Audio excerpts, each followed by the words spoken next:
et Patris et Filii et Spiritus Sancti. Amen. So there's no saint assigned for today, but we are going to hear about Pope Saint Gregory the Great, whose feast was yesterday, Sunday.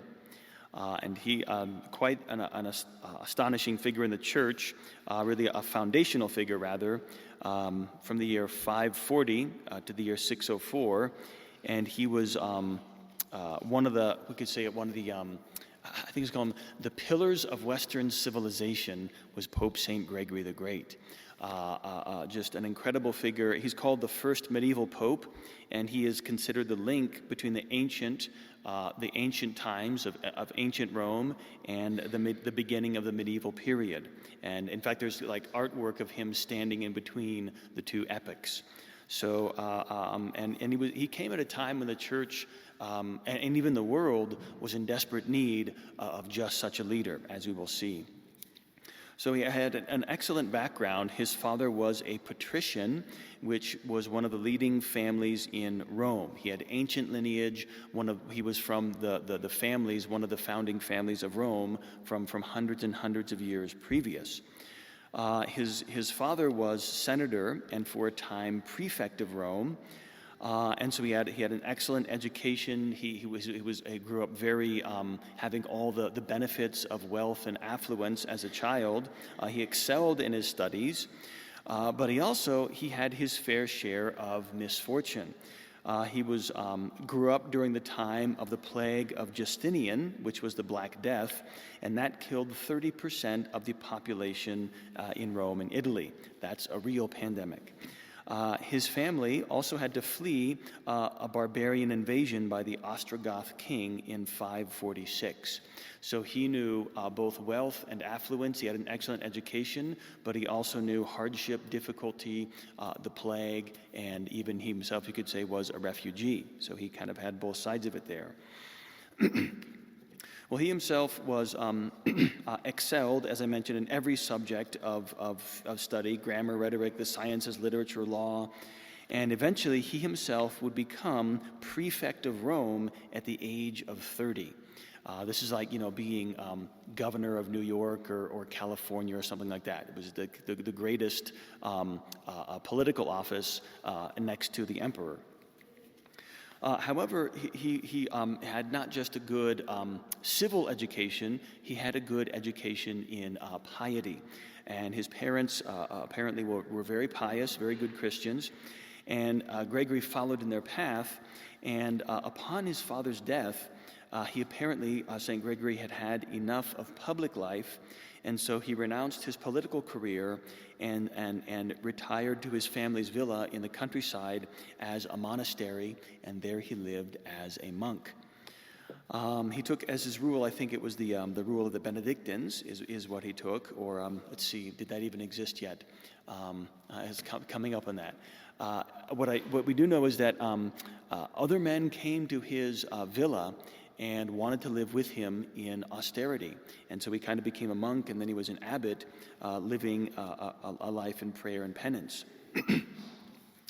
But eventually he was appointed a deacon in the church, at which position he excelled, and deacons were the distributors of the church funding for the poor. And so he was placed in charge of much revenue. And having been the governor, he was very well acquainted with all of the civil apparatus involved. And so he greatly endeared himself to the populace of this time due to his excellent care of the poor.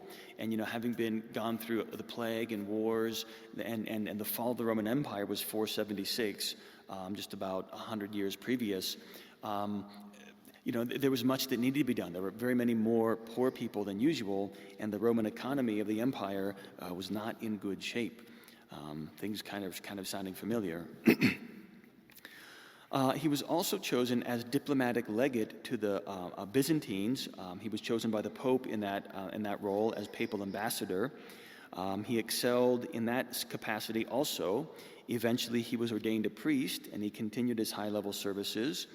And eventually, 11 years later, in the year 590, he himself was elected Pope. In which position, as with every other position, he did superbly well. Now, as I mentioned, his life experiences were perfect for it. That excellent education as a child, the plague, seeing Rome sacked by barbarians, being a high-level government official, being a lowly monk in a monastery, and then a deacon, and then a priest. He had gone through every level in the church and in society, and so he just knew everything from the bottom to the top. He knew exactly what to do. And this was an extremely important education for Gregory, because when he assumed the papacy in the year 590, the empire was in ruins. The Lombards occupied a large part of Italy. Their attacks had brought the economy to a standstill. They were camping out nearly at the gates of Rome. The city itself was crowded with refugees living in the streets, and the seat of government was no longer in Rome, but in Constantinople, and they were under their own duress and very unwilling or incapable of providing relief for the people of Italy. Gregory himself, having been the legate to the Byzantines, he knew from experience how difficult it was to get assistance from the Eastern Empire into the West. So he basically had to walk into this disaster situation and do something about it, which he did marvelously. With his connections as the former prefect of Rome and being from a patrician family, this gave him, he had an excellent reputation among the other wealthy families and excellent connections. And in fact, he did. He received lavish donations from these other wealthy families who were either inspired by his example, by admiration, or they were shamed at his example of having renounced everything and given up all of his wealth. When so many others desired it eagerly, he just gave it away. So he received incredible resources from these wealthy families, and he used them to establish an incredible system of logistics, accounting, and administration for bringing in food and grain and oil and textiles, clothing from the distant parts of the empire, bringing them into Rome, and then having them distributed he had like an army of monks at his disposal, going out into the streets, collecting people, gathering people, giving them food, clothing, and so on. It's said that no emperor in the history of Rome ever did more to improve the status of the average people than Pope Gregory the Great did himself. And it wasn't for money, and it wasn't for the economy, it was for love of Christ. It said that one time, Saint Gregory he took his role so seriously that he heard once of a poor beggar that had died alone in a house somewhere, and he went into this depression for days and accused himself of being a murderer because he hadn't taken enough care of the people. So that's what his high level, great level of care he was taking of the people. But not just this. So he basically saved Rome from starvation, from ruination, almost single-handedly by his influence. But also, another one of his great achievements was the conversion of the barbarian tribes away from the heresy of Arianism. If you remember the Franks, the Lombards, the Visigoths, all of those Germanic tribes which were overtaking what had been the Roman Empire, they had been evangelized by Arians. Arianism was the heresy that held that Christ was not equal to God the Father. He himself was a creature. He had been created by God and was divinized and made a god later. So from this heresy, Pope Saint Gregory was instrumental in converting all of these Germanic tribes, which led to the foundation of Catholic Europe. Imagine if Europe had grown up already in schism and not united in faith, right? And so Saint Gregory the Great was the one who laid that foundation.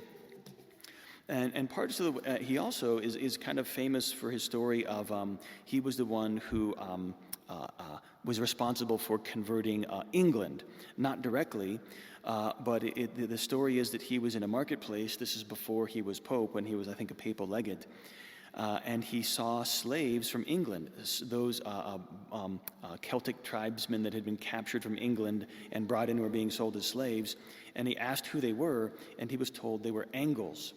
And he replied in Latin, non angli sed angeli, not angles, but they were angels.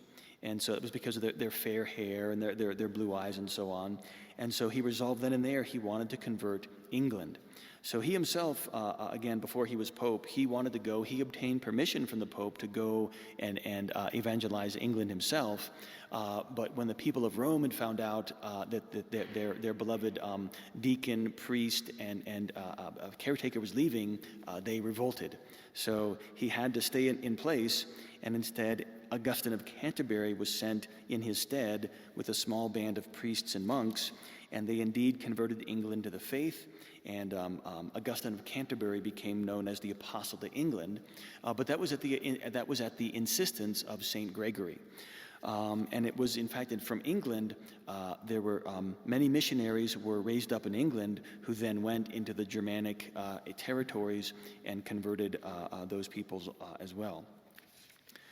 So Saint Gregory, but later Saint Gregory as Pope, exerted papal authority, you would say not against, but independently of Constantinople. The Patriarch of Constantinople had been seen as the leading figure in the church ever since Constantine had made that the seat of his empire. So for several hundred years, 200 years or so, the Patriarch of Constantinople was growing in power and influence as a religious figure.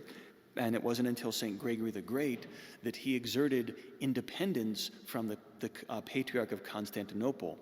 He also was the first to use the term servant of the servant of gods, is how he referred to himself as Pope. He regained or reestablished papal authority in Spain and France. For they were sending for permissions and asking questions and so on from Constantinople. They weren't asking Rome. They were going around Rome. So St. Gregory was the one who reestablished the papacy as the primary see in the church. And then let's see. He was also, he made many reforms in the liturgy as well. What we know as the traditional Latin Mass, what we celebrate here, it didn't always have the definite form and shape that it does. There were many variations and differences, and so St. Gregory was responsible for kind of codifying and solidifying the liturgy. He did similarly, Gregory the Great did in the 6th century, what Pius V would do in the 15th century. Codify the Mass and remove different variations.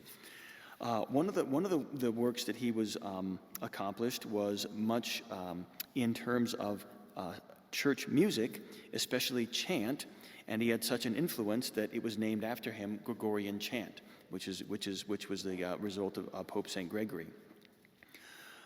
He also, so he's known throughout the Middle Ages. He was known as the father of Christian worship because of all of these exceptional efforts in revising the Roman liturgy. Many of his sermons and spiritual works remained and were frequently used, and even today in the breviary readings of Matins, many times you find the works of Saint Gregory the Great. All of this work that he accomplished was done in just 14 years in the papacy. He assumed the papacy in 590, and then in the year 604, he passed his eternal reward. He died on March 12th in that year, and he was 64 years of age. Immediately after his death, Gregory was canonized by popular acclaim. There was no canonization process. It was immediately seen as a saint by the people. This is an excellent example of what a pope should be, and kind of an example too of the demands of the papacy.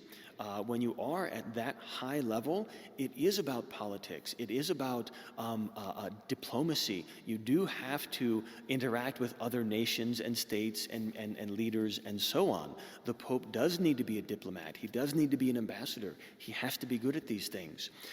Because the Pope, he is, as the vicar of Christ, Christ is the King of Kings. Christ is over every king in the world. Above them all is Christ. And so if Christ has a vicar on earth, which he does, and his name is the Pope, that vicar needs also to be managing the kings of the earth, the politicians, and letting them know your policies, your politics are under the yoke of Christ. You must submit yourselves to he who is the ruler of the entire world. That's what the Pope needs to be doing and saying. And for any pope who doesn't do that, that's grave negligence. And for any pope who gives the impression of the opposite, that is the one of his gravest duties, and he'll be held gravely accountable. Saint Gregory the Great wept because one beggar lost his life under his care in Rome.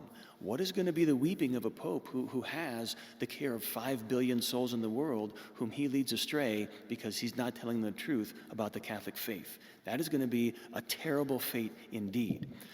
So that's why the Pope needs all the prayers that we can give him, not just for himself, but because the actions of one man can influence the entire world to a great degree. So in these days, when we have, the world spiraling out of control, we need another Pope, Saint Gregory the Great. Let us beg God to send us to raise up such saints. There always have been in the past. I'm certain there will be in the future, unless this is the second coming.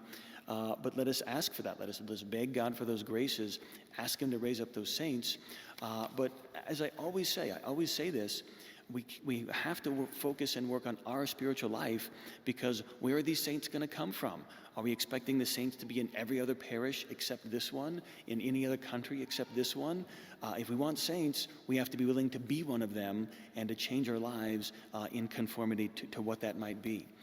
So let's ask God for the saints, work at being them ourselves, and give the rest of the world to God. So St. Gregory the Great, pray for us. God bless you all. In the name of the Father, Son, and the Holy Ghost.